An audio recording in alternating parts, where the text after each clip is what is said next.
sababu 3 kwa nini unakuwa mchovu. Mara nyingi unajihisi kuchoka, unajihisi dhaifu katika mwili wako. Na wakati mwingine unakuwa unapambana kujipa nguvu kwa kula aina fulani ya vyakula, kutumia kemikali fulani kama ni energy drinks. Unategemea energy drinks ama sigara au pombe, au unajitahidi kulala vya kutosha, unalala sana, lakini bado ukiamka unakuwa na uchovu ule ule. Ukweli ni kwamba ziko sababu kubwa 3 zinazokufanya ujihisi kuchoka kwa muda mrefu. Hii ninavyoeleza hali ya kuchoka haiwi muda wote 100%. Inawezekana kuna siku unapata nguvu.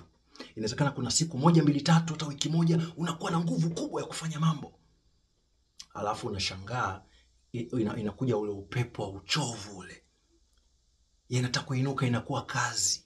Kukamilisha mambo madogo inakuwa vigumu. Wakati mwingine inawezekana ukawa unafanya shughuli zako, yani ule uchovu haukuathiri kabisa katika kufanya shughuli zako. Unafanya shughuli zako, lakini kwenye mwili wako unajihisi hali fulani hivi, kama kuna moto hivi, kujinyoosha, yani kwa namna fulani unajiona hauko okay. Mwili wako ni kama umegandamizwa hivi. Nitakupa sababu 3. Sababu ya kwanza ni ya kibiolojia, na sababu ya pili ya kisaikolojia, na sababu ya 3 ni sababu ya kiroho, na sababu ya 3 itakushangaza, very important. Tazama. Sababu ya kibiolojia ni hivi: ili uwe na nguvu muda wote, ujihisi mchangamfu wa kufanya mambo yako muda wote, lazima virutubisho katika mwili wako visambazwe kwa usawia.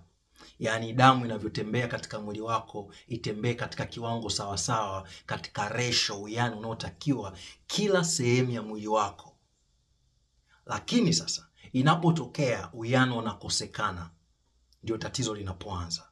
Na huu uwiano unakosekana kwa sababu nyingi za kibiolojia. Mojawapo ni aina ya chakula unachokula, yani lifestyle yako.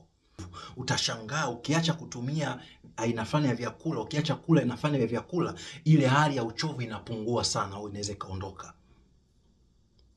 Japo kuna sababu nyingine za kitabibu pia, kuna baadhi ya magonjwa yanasababisha hiyo, ila nimekupa sababu ya jumla, sababu moja kubwa kwa watu wengi ambao unakuta kama una ugonjwa mwingine mkubwa, si chronic disease ama maambukizi yoyote, lakini unakuwa tuna hali ya kuchoka, ina maana aina ya chakula unachokula. Lakini sababu ya pili ni ya kisaikolojia. Hii sababu ya kisaikolojia inahusisha akili yako na nafsi yako kwa ujumla.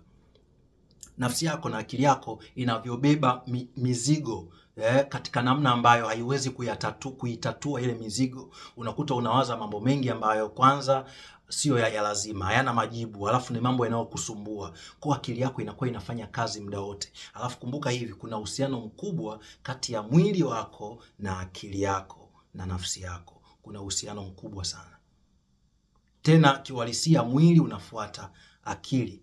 Na ndio maana kumbuka ile siku ambayo ulikuwa unafanya kazi yako vizuri kabisa, alafu ghafla ukaona ujumbe kwenye simu, umepewa taarifa, labda taarifa sio nzuri, taarifa ya huzuni. Ghafla baada ya kupata taarifa ya huzuni, mwili wako unakosa nguvu. Unaanza kujihisi mchovu, hata unaweza ukashindwa kukamilisha ile kazi unayoifanya. Na kwa mfano kwenye maeneo ya kazi, wanapotoa ruhusa ya watu wanapopata majanga au changamoto katika familia zao, wanawapa nafasi ya kwenda kusolve, sio tu kwa sababu wanawahurumia wale watu, bali ni kwamba mtu anapokuwa kwenye hali ile, hata utendaji wake unakuwa ni dhaifu. Kwa hiyo anaweza hata kusababisha hasara kwenye kampuni ama kwenye shirika au eneo la kazi. Kwa nini? Kwa sababu mwili unafuata akili. Kwa kama akili yako inachoka muda wote na msongo wa mawazo, stress, mwili wako unakuwa dhaifu, utakuwa mtu kuchoka, mchovu, na huo uchovu hautaondoshwa na usingizi. Ndio pale unakuta umelala vizuri usiku, lakini ukiamka bado ni mchovu. Wakati mwingine unakula chakula vizuri lakini bado ni mchovu. Kumbe ni nini? Kwenye akili. Na wakati huo pia hata usingizi wako hauwezi kuwa usingizi wenye afya. Unapokuwa na stress na msongo wa mawazo, akili yako inafanya kazi muda wote bila kuwa na majawabu sahihi. Ule usiku akili yako inaendelea kufanya kazi, na sio kufanya kazi katika namna ya kukujenga, inafanya kazi katika namna ya kukufyonza nguvu yako ya mwili. Na mimi nakumbuka kuna wakati nilikuwa naishi sehemu fulani, usingizi kwangu, kulala ilikuwa pia ni kazi. Ilikuwa ni kazi. Ina maana nikilala saa 4 inabidi saa 7 niamke nipumzike. Natoka nje nakaa napumzika. narudi kuendelea kufanya kazi ya kulala. Kwa nini? Ninapolala yale mambo ambayo nimeyazika sitaki kuyafikiria kwenye akili inayaleta juu, inayaibua, inaanza kuyafikiria, inaanza kuyachakata. So haulali kwa sababu akili yako muda wote inazunguka kutafuta mambo, majawabu ambayo haiyapati. Lakini sababu ya tatu ni sababu ya kiroho. Sisi wanadamu, kila kitu ni viumbe vya nishati. Sisi ni nishati, na ndio maana hapo unaniona kama nina umbile hili, lakini nikichomwa moto, nikiteketea, utabaki majivu tu, kila kitu kinasambaa. Is energy, ni nishati ile. Kwa hiyo unavyojisikia kuchoka au nguvu, ina maana ni swala la nishati. Kama una nishati iko juu unajisikia nguvu, nishati ikiwa chini unajisikia dhaifu. Ni kama umeme. Kama kwenye nyumba nishati ya umeme iko ya kutosha, mwanga unakuwepo mzuri pale kwenye taa, lakini kama nishati itakuwa chini, umeme utakuwa mdogo, hata mwanga unakuwa hafifu. Ndivyo ilivyo unavyokuwa na nishati ya ndani kwenye roho yako. Roho yako ni nishati. Viongozi, watu mbalimbali wa falsafa na kwenye dini na itikadi mbalimbali walikuwa wanazungumza dhana ya kiroho, lakini sio wengi ambao walikuwa wanafafanua roho ni kitu gani. Roho ni nishati yako ya ndani kabisa, ambayo inakupa uhai na inakupa nguvu na inakupa nuru ya kwenye akili na hata kwenye mwili wako. Kwa hiyo hii nishati inapokuwa inapungua kwa maana kwamba kuna sababu ambazo zikasababisha zikawa zinavurujisha ile nishati. Kwa hiyo haifiki kwenye mwili wako inavyopasa, sababu una baadhi ya njia zako kwenye mfumo wako fahamu zimeziba. Kwa hiyo kinachotokea inapokuwa hivyo, ina maana nishati yako inakuwa ndogo. Kwa cha kwanza kwenye mwili wako, kama kuna kwenye mfumo wako wa fahamu kuna sehemu za neva zimeziba, na kuna sababu nyingi zinazosababisha hilo, basi nishati inapungua na utaanza kuwa tu mchovu. Yaani utafanya kila kitu unachoweza kufanya nje, utakula, vizuri, utalala, utafanya hiki na kile, lakini bado utakuwa mtu unajiona mchovu, mwili wako kama umegandamana hivi. Lakini cha pili, tumeunganika. Sisi wote ni kama network. Tumeunganika.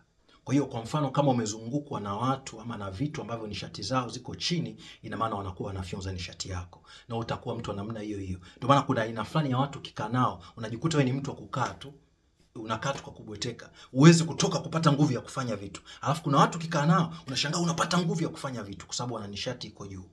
Kwa hiyo zingatia hiyo, muhimu sana. Jali nguvu yako ya ndani, kwa sababu huwezi kuwa productive kama una nishati, una nguvu ya kutosha.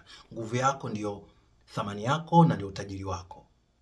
Mimi nafanya personal coaching, nafanya personal mentorship ya uponyaji wa ndani. Uponyaji wa ndani kuanzia kwenye nishati yako ile ya ndani ya kiroho, na kwenye saikolojia yako, your mind, na kwenye mfumo wako wa mwili, your nervous system.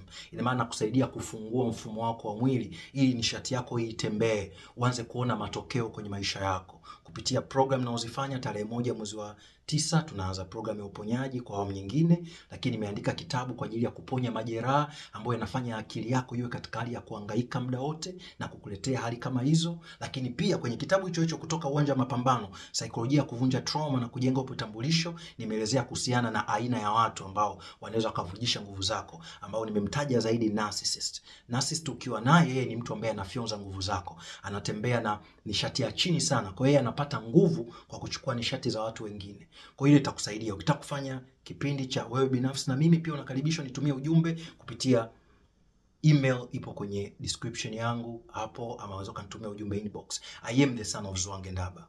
Kuwa na furaha ni uchaguzi, afu nimechagua kuwa na furaha. Amazing day, amazing moment.